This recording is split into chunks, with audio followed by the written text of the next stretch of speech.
चलो भाई, अब हम डिस्कस करते हैं methods of preparation of alcohols. अब ये जो मेथड्स हैं प्रिपरेशन के अल्कोहल के, ये कहाँ काम आएंगे सर? ये आपके कन्वर्जन्स में काम आएंगे, साथ ही साथ जितने भी आपके रीजनिंग बेस्ड क्वेश्चंस होते हैं उनसे रिलेटेड सारे के सारे पॉइंट्स यहीं से बनते हैं। अगला मैकेनिज्म इस चैप्टर में शुरुआत हो जाती है, मैकेनिज्म जरूर आएगी यहाँ से, एक पक्का कंफर्म है। ठीक है, तो कौन कौन से मेथड्स हैं जो हमें डिस्कस करने हैं? तो सबसे पहला मेथड जो हम डिस्कस करने जा रहे हैं बेटा, नंबर 1, वो है फ्रॉम एल्कीन्स। फ्रॉम एल्कीन, यानी कि हाइड्रोकार्बन से हम डिस्कस कर रहे हैं। सबसे पहले एल्कीन से प्रिपेयर करेंगे। एल्कीन से प्रिपेयर करने के लिए हमारे पास दो तरीके हैं, यानी कि अगर आप चाहो एल्कीन को अल्कोहल में डायरेक्ट कन्वर्ट करने के लिए तो आप दो तरीके से कर सकते हो। पहला है बेटा हाइड्रेशन। ठीक है, और ये हाइड्रेशन कोई सिंपल हाइड्रेशन नहीं है, इसे हम कहते हैं एसिड कैटालाइज्ड, यानी कि एसिड की मदद से हम इसको कन्वर्ट करते हैं, एसिड कैटालाइज्ड हाइड्रेशन। सिंपल भाषा में बोले तो ये है। अब इस मैकेनिज्म के, इस रिएक्शन के अंदर याद रखने वाली बात क्या है कि यहां पर जो रूल है बेटा वो मार्कोवनिकोव रूल फॉलो होता है, एमआर रूल। आपको मार्कोवनिकोव रूल फॉलो करना है। डन। अब ये मार्कोवनिकोव रूल कैसे काम करेगा सर? मार्कोवनिकोव रूल बिल्कुल ऐसे काम करेगा, मान लो आपके पास ये एल्कीन है, दैट इज प्रोपीन है सर, और यहां पर आपने वाटर ले लिया H&OH। मीडियम कौन सा लेना बेटा? एसिडिक। सिंपल सी रिएक्शन है, बहुत सिंपल सी रिएक्शन। बस आपने क्या करना है, इस OH को उठाना है और उस कार्बन के साथ अटैच कर देना है डबल बॉन्डेड में, जिसके पास नंबर ऑफ हाइड्रोजन कम हो, और H को दूसरे के पास ले जाना है। जब आप ऐसा करोगे तो आपके पास प्रोडक्ट में क्या बनेगा बेटा? CH3। ये CH है, यहाँ पे कौन आ गया बेटा? OH। ये CH2 था बेटा, ये क्या बन गया? अब CH3। तो डबल बॉन्ड का हो जाएगा बेटा सिंगल बॉन्ड, तो क्या बन गया? प्रोपेन 2 ओन बन गया।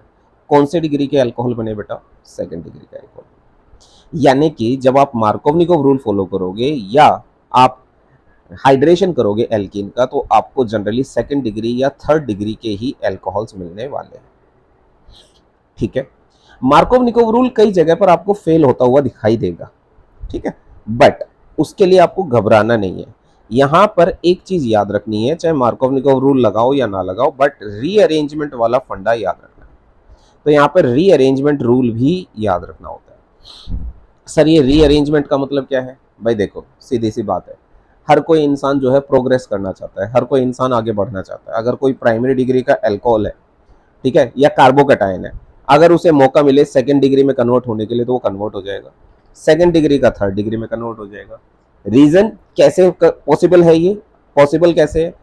ये तभी पॉसिबल है जब आप हाइड्राइड शिफ्ट कर दो। हाइड्राइड शिफ्ट ये पॉसिबल होता है हाइड्राइड शिफ्टिंग से। एग्जाम्पल दो तो सर और समझ में आए। लो एग्जाम्पल लो, जैसे सर ने लिया CH3 CH CH3, ठीक है बच्चे, CH डबल बॉन्ड CH2। ठीक है, अब सर ने यहाँ पे क्या किया? वाटर ऐड किया, H&OH। ठीक है, मीडियम कौन सा लिया? मीडियम लिया सर एसिडिक मीडियम।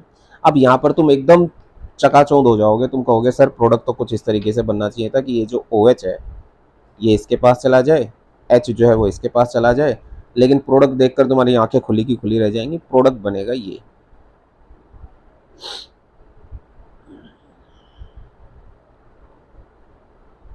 है जी, ये क्या हो गया जी? ये तो कहानी बदल गई, जज्बात बदल गए। हाँ, जज्बात कैसे बदले वो मैं समझाता हूँ। प्यारे बच्चों, जब हम हाइड्रेशन की बात करते हैं, एल्कीन की हाइड्रेशन की बात करते हैं, तो ये एल्कीन की हाइड्रेशन दो स्टेप में कंप्लीट होती है। पहले स्टेप में कंप्लीशन की बात करें तो पहले स्टेप में बनता है बेटा कार्बोकैटायन, फॉर्मेशन ऑफ कार्बोकैटायन, और सेकंड स्टेप में बेटा अटैक होता है न्यूक्लियोफाइल का, अटैक ऑफ न्यूक्लियोफाइल। ठीक है, और थर्ड स्टेप में डी प्रोटोनेशन हो जाता है, डी प्रोटोनेशन हो जाता है। कैसे सर? करके दिखाओ तो बात बने। हाँ देखो बेटा, अब जब मैं इस एल्कीन को यहां पर दोबारा लिखता हूं, कौन सी जो अभी मैंने बनाई, CH3 CH CH3 CH double bond CH2, ठीक है। अब इस एल्कीन में होगा क्या, सबसे पहले ऐड होता है बेटा H पॉजिटिव, ठीक है। अब ये जो H पॉजिटिव है इसके ऐड होने के चांसेस कहाँ कहाँ पर, ये यहाँ पर ऐड हो सकता है, ये यहाँ पर ऐड हो सकता है, इन दोनों में से किसी एक पोजीशन पे ऐड होगा, ठीक है। जिस भी पोजीशन पे ऐड होगा उससे अपोजिट कार्बन पर पॉजिटिव चार्ज आ जाएगा। कैसे सर, देखो ये इलेक्ट्रॉन पेयर है, अब ये हाइड्रोजन तो खाली हाथ आया है ना, ये इलेक्ट्रॉन पेयर या तो कार्बन 1 पे शिफ्ट हो सकता है या ये इलेक्ट्रॉन पेयर कार्बन 2 पे शिफ्ट हो सकता है, दो ही पॉसिबिलिटी है। अगर ये 2 पे शिफ्ट हो जाएगा तो जहां इलेक्ट्रॉन जाएंगे वहीं ये जाएगा, क्योंकि तो इलेक्ट्रॉन का भूखा है, इलेक्ट्रोफाइल। अगर ये दोनों इलेक्ट्रॉन इधर जाएंगे तो ये इधर आ जाएगा, डन। अब प्यारे बच्चों और छोटी सी बात, अगर मान लो ये दोनों इलेक्ट्रॉन 2 पे जाते हैं तो 1 का नुकसान, 1 का घाटा, और जिसका घाटा उस पे चार्ज कैसा, पॉजिटिव बन जाता। और अगर ये दोनों इलेक्ट्रॉन 1 पे चले गए तो 2 का घाटा, 2 पे पॉजिटिव चार्ज बन जाता। यानी कि यहाँ पे दो तरीके के कार्बोकेटाइन बन सकते हैं, कौन कौन से। पहला कार्बोकेटाइन 1 के हिसाब से बनाते हैं कि मान लो इलेक्ट्रॉन पेयर 1 पे शिफ्ट हो गया, ठीक है सर, 1 पे शिफ्ट हो गया तो 2 पे पॉजिटिव चार्ज आ जाएगा और ये क्या बन जाएगा बेटा, CH3। अब ये कौन से डिग्री का कार्बोकेटाइन बना है, ये बना है सेकंड डिग्री का। और अगर मान लो 2 पे इलेक्ट्रॉन पेयर शिफ्ट होता है तो आपके पास सिचुएशन बनेगी CH3 CH, और इधर क्या आ जाएगा बेटा CH3, इधर क्या आ जाएगा बेटा CH2, और इधर बन जाएगा CH2 पॉजिटिव, डन।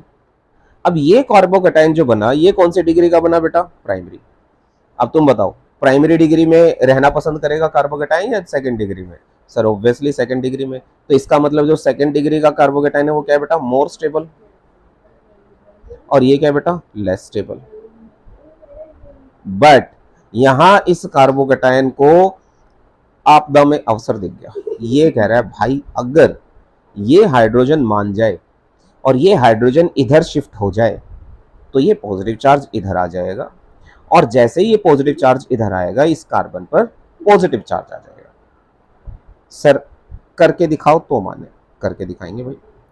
अब जैसे ही मैंने ये काम किया तो होगा क्या, CH3 बनेगा, C इधर क्या आ जाएगा CH3, इधर CH2 है ही, इधर पहले से CH3 और इस कार्बन पर चार्ज कैसा आ गया, पॉजिटिव। एक इस हाइड्राइड शिफ्टिंग की वजह से, इस हाइड्राइड शिफ्टिंग की वजह से कार्बोकेटायन की डिग्री ही बदल गई, और अब ये कौन से डिग्री का कार्बोकेटाइन बन गया बेटा, थर्ड डिग्री का कार्बोकेटाइन बन गया। और ये थर्ड डिग्री का कार्बोकेटाइन 1-2 से ज्यादा स्टेबल है, यानी कि अब आगे रिएक्शन जो प्रोसीड होगी वो इसी कार्बोकेटाइन से प्रोसीड होगी। समझ में आ रही है बात, नहीं आ रही है, तो कार्बोकेटाइन बन गया। अब इसी कार्बोकेटाइन पर फर्दर अटैक होगा, किसका, न्यूक्लियोफाइल का। तो क्या होगा बेटा, CH3 C पॉजिटिव चार्ज, इधर क्या है बेटा CH3, इधर क्या है बेटा CH2, इधर क्या है बेटा CH3, डन। अब यहाँ पे न्यूक्लियोफाइल क्या है जो अटैक करने वाला है बेटा, वो है वाटर मॉलिक्यूल। पक्की बात, पक्की बात बेटा। वाटर मॉलिक्यूल कैसे अटैक कर सकता है बेटा, ये लोन पेयर नहीं दिख रहा तुम्हें, ये अटैक करेगा यहाँ, ये कहेगा मैं बनाऊंगा रिश्ता, चिंता ना करो। तो जब ये अटैक होगा तो प्यारे बच्चों क्या मिलेगा तुम्हें, प्रोडक्ट बताओगे, CH3 C। इस CH3 को मैं ऊपर लिख देता हूँ, मेरा मन कर गया, नीचे ऑक्सीजन, इधर H, इधर H, इधर CH2 ही है, और इधर क्या बेटा CH3। इस ऑक्सीजन ने बॉन्ड पेयर बनाया है तो इसका मतलब यहाँ पर ऑक्सीजन पे चार्ज कैसा आ जाएगा, पॉजिटिव। अभी अभी ऑक्सीजन ने कार्बन से बॉन्ड बनाया, वापस तो इलेक्ट्रॉन उससे मांगेगी नहीं, तो जो है बी के बी कौन बनेगा, यानी कि बली का बकरा कौन बनने वाला है बेटा, ये हाइड्रोजन एटम। ये हाइड्रोजन एटम बली का बकरा बनेगा और ये इलेक्ट्रॉन पेयर वापस ऑक्सीजन पे शिफ्ट हो जाएगा। ऐसी सिचुएशन में यानी कि जब ये प्रोटॉन यहाँ से शिफ्ट हो रहा है, प्रोटॉन घर छोड़कर जा रहा है, कह रहा है भाई ऑक्सीजन तूने अच्छा सिला दिया, तेरे साथ रह रहा था, तूने मुझे भगा दिया। तो जैसे ही यहाँ से प्रोटॉन भागेगा यानी कि -H पॉजिटिव भाग गया, तो इस प्रोसेस को हम क्या कहेंगे बेटा, प्रोटॉन का भागना, यानी कि डीप्रोटोनेशन। डीप्रोटोनेशन। अब रह क्या गया आपके पास, आपके पास रह गया CH3 C, ऊपर CH3 था, ठीक है, नीचे OH रह गया क्योंकि एक H तो भाग गया, CH2 CH3। कौन से डिग्री का अल्कोहल बन गया बेटा, बन गया सर ये तो थर्ड डिग्री का अल्कोहल। लेकिन अगर यहाँ पे मैं सिर्फ मार्कोवनिकोव रूल फॉलो करता तो तुम्हारे मार्कोवनिकोव रूल के अकॉर्डिंग तो प्रोडक्ट कुछ इस तरीके से बनना चाहिए था, CH3 CH, इधर CH3, इधर CHOH और इधर CH3। बस अब समझ में आ गया ना कि ये प्रोडक्ट क्यों नहीं बना, क्योंकि यहां पर कौन सा रूल लग गया बेटा, रीअरेंजमेंट रूल लग गया। डन। तो मेरे ख्याल में रीअरेंजमेंट रूल क्लियर हो गया होगा। डन है। तो ये हो गया फ्रॉम एल्कीन से कैसे प्रिपरेशन करनी है, और साथ ही साथ नीरज सर ने यहाँ पर तुम्हें क्या और सिखा दिया, अगर तुम ध्यान दो तो नीरज सर ने तुम्हें यहाँ मैकेनिज्म भी बता दी बेटे। यहाँ पर नीरज सर ने फर्स्ट स्टेप एक्सप्लेन कर दिया, formation of carbocation, formation of carbocation. और सेकंड सेकंड स्टेप क्या बताया था नीरज सर ने, अटैक ऑफ न्यूक्लियोफाइल, हाँ या ना। और थर्ड स्टेप क्या बताया था बताओ, बिल्कुल सही, डीप्रोटोनेशन। तो तीनों स्टेप हो गए बेटा, formation of carbocation, attack of nucleophile और डीप्रोटोनेशन। डन। तो एल्कीन से क्लियर हो गया। कुछ रिएक्शंस देता हूं, जरा कंप्लीट करना। एग्जांपल के तौर पे ये समझ लो, जैसे मान लो आपके पास ये एल्कीन है, CH3 CH double bond C, CH3 CH3, और यहाँ पर आपको वाटर ऐड करना है। क्या ऐड करना है बेटा, वाटर, और किसकी प्रेजेंस में, H पॉजिटिव। तो यहाँ तो पंगा है ही नहीं, सिंपल सा, कम वाले के पास OH और ज़्यादा वाले के पास H। तो प्रोडक्ट क्या बन जाएगा बेटा, CH3, ये CH2 हो जाएगा, यहाँ पर OH आ जाएगा, नीचे CH3 और इधर भी बेटा CH3। क्लियर। अब मान लो ये प्रोडक्ट है, तो मान लो ये है, और यहाँ पर आपके पास एक बॉन्ड अटैच है, यहाँ पर भी एक अटैचमेंट है, ठीक है, ये है सिचुएशन। अब यहाँ पर अगर आपको क्या ऐड करना है बेटा, वाटर मोलिक्यूल ऐड करना है, H2O ऐड करना है H पॉजिटिव की प्रेजेंस में। कैसे करेंगे सर, बहुत सिंपल सी बात है ना, मैंने क्या बताया था, बॉन्ड देखो, यहाँ पर इस कार्बन के चारों बॉन्ड बन रहे हैं, 1 2 3 4, चारों बॉन्ड बन गए ना। तो क्या यहाँ पे हाइड्रोजन एटम है, नहीं। यहाँ पर हाइड्रोजन एटम है, हाँ है, क्योंकि इसके 3 बॉन्ड बने हैं। तो OH कहाँ पर अटैच होगा, यहाँ पे, और H कहाँ पर अटैच होगा, यहाँ पे। ध्यान से देखो तो ये ऊपर वाली ही रिएक्शन है, नीरज सर ने बस बॉन्ड लाइन नोटेशन में दिखा दी तुम्हें करके, ठीक है। तो अब इसका प्रोडक्ट क्या बनेगा भाई, सिंपल, ऐसे कर देना आपने, और यहाँ पर क्या लगा देना बेटा, यहाँ पे CH तो है ही है, CH3 तो है ही है, यहाँ पर बस एक OH लगा देना आपको, बन गया प्रोडक्ट। डन। तो एल्कीन से प्रिपरेशन समझ में आ गई, ठीक है। अब हम सेकेंड मेथड देखते हैं, बाय हाइड्रोबोरेशन ऑक्सीडेशन मेथड।